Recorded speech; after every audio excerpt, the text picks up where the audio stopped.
일본 정치권과 폭력단의 유착은 게임이나 영화에도 자주 등장하는 달코 다른 이야기입니다. 이런 행태가 뭐 남의 나라 이야기만은 아니기도 하고, 정치인과 야쿠자가 선거 승리를 위해 뒤에서 은밀하게 결탁하는 모습을 누구나 쉽게 떠올릴 수 있죠. 그런데 이마저도 제2차 세계대전 이후 일본의 법 개정과 사회적 변화로 인해 눈치라도 보는 모습이고, 전쟁 전에는 이런 정폭유착이 훨씬 더 노골적이었습니다. 특히 1920, 30년대 일본 선거에서는 폭력과 협박이 일상이었죠. 정당들은 원해단이라는 사실상 깡패 조직을 운영하며 야쿠자들의 폭력 서비스를 대놓고 이용했고, 심지어 야쿠자 보스를 영입해 국회의원으로 만들어주기도 했습니다. 정치와 폭력이 사실상 동의어인 시대였는데요. 오늘 소개할 인물이 바로 그렇게 국회의원이 된 대표적인 인물입니다. 호라 아사노스케. 폭력을 기반으로 사업을 경영하고 그 힘을 바탕으로 정치권까지 진출한 야쿠자. 전통적인 영역을 벗어난 근대 야쿠자의 효시로 평가되기도 하죠. 호라 아사노스케는 1883년 와카야마현에서 태어나 곧 아버지를 따라 효고현 고베시로 이주했습니다. 그의 아버지는 생선 운반용 바구니를 만드는 수공업자였죠. 항구도시 고베에는 싸움과 도박을 즐기는 거친 노동자가 많았고, 이런 환경 속에서 호라는 자연스럽게 폭력을 접했습니다. 또한 크고 작은 극장이 많았는데 그는 매일 아침 도시락을 챙겨 학교 대신 극장을 찾아 연극을 보며 하루를 보내곤 했습니다. 근대화가 빠르게 진행되던 고베에는 부유한 사업가와 빈곤한 노동자가 공존했습니다. 이런 환경은 폭력 조직이 쉽게 개입할 수 있는 경제적 사회적 틈새를 만들었죠. 호라도 도박판을 드나들며 야쿠자들과 친해졌고, 간사이 지역 거무로야붕, 추르타 탄조의 술잔을 받아 야쿠자 세계에 발을 들이게 됩니다.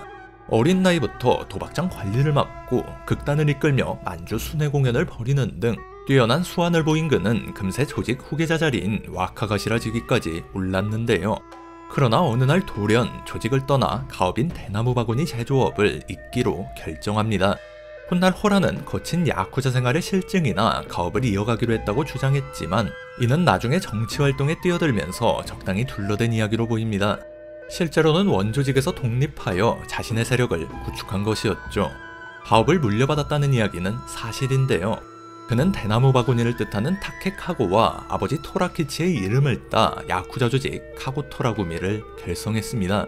호라는 아버지가 만들던 바구니를 대체해 생선의 염분을 흡수해 부패를 늦추는 나무 상자를 개발하고, 특허를 취득해 어패류 유통 사업으로도 영역을 확장했습니다. 이렇게 경영자로서 능력을 발휘하는 동시에 사업에 방해가 되는 인물들을 폭력으로 제거하는 데에도 주저하지 않았습니다. 호라와 부하들은 나무 상자에 회사 상표를 새길 때 사용하던 금속인두를 무기로 삼아 싸움을 벌였는데, 이는 총도법에 저촉되지 않으면서도 상대 피부에 카고토라구미에 대한 공포를 직접 남길 수 있는 효과적인 무기였죠. 호라는 여러 의미에서 아이디어맨이었습니다. 호라 아사노스케는 러일 전쟁 이후 야마구치현 시모노세키시 어업조합의 요청을 받아 카고토라구미의 본거지를 시모노세키로 이전하게 됩니다. 시모노세키는 어업과 물류의 중심지로 떠오르고 있었고, 치열해지는 이권 다툼 속에서 안정적으로 물류 시스템을 구축할 조직을 필요로 했죠. 이를 통해 카고토라구미는 서일본을 가로지르는 어업 유통망을 장악할 수 있었고, 나무상자 제조를 위한 제재업, 제빙업, 토목건설업 등으로 사업을 다각화하며 세력을 확장했습니다. 사업이 어느 정도 궤도에 오르자 호라는 어린 시절부터 관심이 많았던 연극 사업에도 손을 뻗었습니다. 1910년 그는 시모노세키 군안의 회장으로 취임하며 빈민구제를 위한 자선연극을 기획했습니다. 직접 배우로 출연해 화제를 모으기도 했죠. 그의 자선연극은 시모노세키를 넘어 큐슈, 고베, 오사카에 진출해 대성황을 이루었습니다. 이 기세를 몰아 1911년 카고토라 흥행부를 설립하며 본격적으로 대중연극 기획에 나서는데요. 이런 연극 사업을 통해 전국적인 네트워크를 구축하며 광역조직으로 성장할 수 있었죠. 문화생활에서 소외된 지방거주자와 도시 하층민의 취향을 반영한 공연을 선보였던 카고토라 흥행부는 근대 일본 대중연극 연구에서도 중요한 존재로 평가받습니다. 카고토라구미는 본업인 유통업에서도 막강한 힘을 발휘했는데, 호라가 고개를 저으면 시모노세키 향의 하역이 멈춘다 라는 말이 있을 정도로 그의 입김은 절대적이었습니다. 또 카고토라고미에서 주목할 만한 점은 제일 한국인 조직원이 많았다는 사실입니다. 일반 사회에 비해 민족 차별과 출신 차별이 적다는 점이 야쿠자 세계에 한국계가 많은 이유 중 하나로 꼽히는데요. 특히나 시모노세키는 부산과 해운 교류가 활발한 지역이었기 때문에 많은 한국인 노동자가 정착했고, 가난과 극심한 차별에 시달리던 이들이 지역 야쿠자 조직인 카고토라고미에 흘러드는 일이 빈번했습니다. 이들은 거친 생존력과 거두어준 조직에 대한 높은 충성심을 보여주며 빠르게 인정을 받았죠. 이런 한국계의 강세는 카고토라고미의 후신으로 현재까지 그 명맥을 잇는 조직 고다일가에서도 유지되고 있습니다. 1920년대 호라 아사노스케는 다방면에 걸친 사업 전개와 지역사회 공헌을 통해 시모노세키 시의원으로 당선되며 정치에도 입문하게 됩니다. 앞서 언급한 바와 같이 호라는 추르타 탄조라는 오야붕 아래에서 야쿠자 생활을 시작했는데, 그와 함께 술잔을 받은 동문 중에는 요시다 이소키치라는 인물도 있었습니다.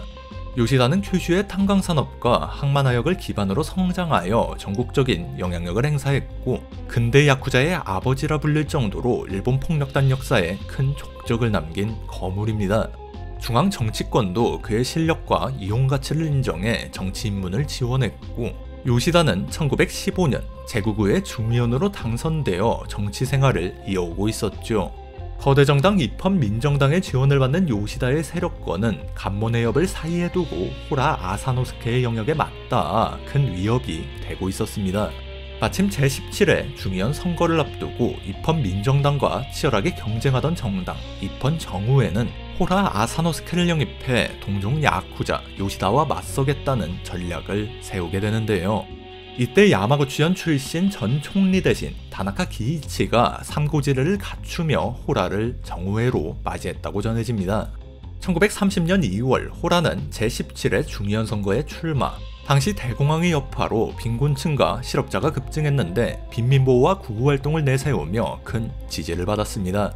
상대 후보들로부터 낮은 학력과 정치 경험 부족을 비판받기도 했으나 정우회의 적극적인 후원과 극단 배우들의 유세 지원이 더해져 야마구치현 1구에서 가장 많은 득표를 얻어 중의원으로 당선되었죠.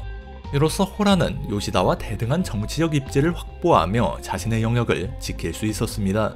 두 사람은 비슷한 부류의 동문이기도 했기 때문에 정당은 달랐지만 서로를 인정하며 나쁘지 않은 관계로 지냈다고 합니다. 나중에 호라는 자서전을 통해 자신이 당리당략을 혐오했기에 인간적으로 마음에 드는 정치인만을 지원했다는 세상 꽃밭으로 가득 찬 말을 남겼지만 현실은 전혀 달랐습니다.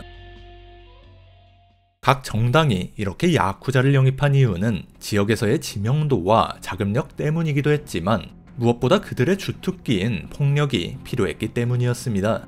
일본 정당들은 국회의원이 아닌 당원들로 구성된 비공식 조직, 원회단을 운영했는데 이는 사실상 깡패 조직과 다름없었습니다. 야쿠자들은 이 원회단 일원으로서 반대 정당의 선거를 방해하고 폭력을 통해 의회 운영에 영향력을 행사했습니다. 호라가 당선된 지 얼마 지나지 않아 정우의 동료 의원이 런던 군축조약을 체결한 민정당 정권에 비판 연설을 한 뒤 20명의 민정당 정치인에게 포위당하는 사건이 발생합니다. 이때 호라는 그 사이를 단신으로 뛰어들어 동료 의원을 보호하고 내 수백 수천 명의 부하들이 여기 모인 국회의원들보다 낫다라고 소리치며 패기로 포위망을 뚫어냈습니다. 1931년 초에는 예산 편성 논쟁과 관련해 유도와 수모 선수로 구성된 민정당 당원들이 호라를 습격했는데 이때는 그의 경호를 맡았던 장남 토라노스케가 중상을 입어 병원으로 이송되었다고 하죠. 원회당 간 충돌은 단순한 몸싸움에 그치지 않고 때로는 사람의 목숨을 앗아가는 사건으로 번지기도 했습니다. 1931년 11월 16일 시모노세키 시위의 복도에서 시의원 야마시타 도미타가 괴한이 두른 칼에 맞아 쓰러지는 사건이 발생합니다. 야마시타는 즉시 병원으로 옮겨졌지만 이미 숨진 상태였죠. 범인은 당일 체포되었는데 대구 출신 제일 한국인으로 당시 보도에 따르면 호라 아사노스케가 경영하는 공장의 직원이었습니다. 정황상 카고토라고미 조직원으로 추정되는데요. 사망한 야마시타 도미타는 시모노세키 시장 마츠이 신스케를 강하게 비판하던 반시장파 인물이었습니다. 반면 호라는 시장을 지지하는 입장이었죠. 범인은 이렇게 진술했습니다. 나는 12살 때 호라 아사노스케에게 거두어져 큰 은혜를 입었다. 그 은인의 뜻에 반하는 야마시타에게 분노해 범행을 저질렀다. 여러 정황상 호라가 부하에게 지시해 야마시타를 제거한 것으로 보였고 수사당국 역시 배후 가능성을 의심했지만 그의 높은 사회적 지위와 증거 불충분으로 수사는 흐지부지 될 수밖에 없었죠. 이처럼 당시 일본 정치에서는 야쿠자가 국회의원으로 당당히 당선되고 폭력을 행사하며 활개치는 것은 전혀 이상하지 않은 일이었습니다. 정치와 폭력은 불가분의 관계였죠. 이후 1932년 이누카이 스요시 총리가 해군 장교들에게 암살되는 5.15 사건, 1936년 육군 내 황도파가 일으킨 이르 쿠데타, 깡패들의 폭력 따위는 우습게 보이는 대형 사건들이 잇따라 벌어지고 1940년 군부에 의해 사실상 정당 정치가 붕괴하면서 야쿠자의 직접적인 정치 개입은 축소되었지만 야쿠자들은 군국주의 정권의 하수인으로 역할을 이어갔습니다. 1936년 호라 아사노스케는 정계에서 은퇴하며 가업의 대부분을 장남 토라노스케에게 물려주고 자신은 차남 키쿠노스케와 함께 카고토라 흥행부 운영에 전념하게 됩니다. 그러나 얼마 지나지 않아 같은 업계에 큰 라이벌이 등장했는데 바로 고베를 거점으로 하는 2대 야마구치구미였죠. 오늘날 야마구치구미는 일본 최대의 폭력 조직으로 수십 년째 군림해오고 있지만 1930, 40년대 당시에는 아직 고베 지역구 조직에 불과했습니다. 또한 야마구치구미 초대 조장 야마구치 하루키치는 호라 아사노스케의 형제격인 오시마 히데키치의 꼬붕이었는데 이대 야마구치구미가 오시마에게 파문당하긴 했지만 계보를 따지자면 카고토라구미의 조카뻘 조직이었죠. 1940년 두 조직은 당대 최고 인기 난곡사 히로사와 토라조의 흥행권을 놓고 대립하게 되는데요. 야마구치구미 2대 조장인 야마구치 노보루가 도쿄 아사쿠사의 카고토라구미 거점을 직접 방문해 중재를 시도했으나 협상 도중 카고토라구미 조직원이 칼을 휘둘러 그에게 중상을 입혔습니다. 야마구치 노보루는 이때 부상 후유증으로 2년 후 사망하게 되죠. 호라 아사노스케는 훗날 야마구치 노보루 습격 원인에 대해 이렇게 설명했습니다. 야마구치구미 측이 카고토라구미에는 일본인보다 조선인이 더 많지 않은가 라며 비웃었다. 그 말에 분노한 조직원들이 칼을 빼든 것이다.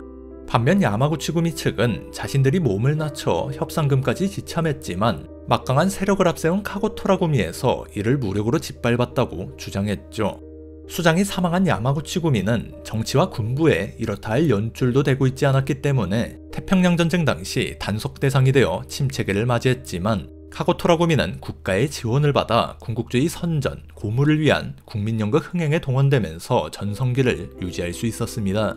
그러나 일제의 패망 후 연합군 최고사령부의 통치 아래 정재계에 개입하고 있던 폭력 조직을 향한 강력한 단속이 이어졌고 카고토라구미의 2대 조장을 맡고 있던 호라의 장남 토라노스케가 경찰에 체포되면서 결국 조직은 해산하게 됩니다. 그 후 호라 아사노스케 행적은 정확히 알려지지 않으나 지역 명사로 조용히 활동하다 1975년 92세의 나이로 생을 마감했다고 전해집니다. 호라 아사노스케 가문은 조직 운영에서 완전히 손을 뗐지만 1948년 카고토라구미 간부였던 고다 코이치가 그 세력을 이어받아 고다구미를 결성했습니다. 경찰의 해산 명령으로 카고토라구미 명칭을 사용할 수 없었기 때문인데 경계가 해제되고도 조직명을 고다 일가로 변경하며 카고토라구미의 이름을 쓰지 않았습니다. 고다 코이치는 명문 카고토라의 명적을 더럽히고 싶지 않았다며 그 이유를 밝혔죠. 이후 고다 일가는 반대 세력을 제압하고 수천 명 규모의 현내 최대 조직으로 자리 잡았습니다. 일본 최대 폭력단으로 성장해 전국 각지 독립조직에 위협이 되었던 야마구치구미와는 오랜 앙숙으로 반야마구치구미 세력의 필두로 나서기도 했죠. 하지만 세월의 흐름에 따라 점차 쇠락해갔고 2023년 말 일본 경찰 조사에 따르면 고다 일가의 정식 조직원 수는 30여 명으로 줄어든 상태입니다. 대부분 야쿠자 조직처럼 역사 속으로 사라져가는 모습이죠.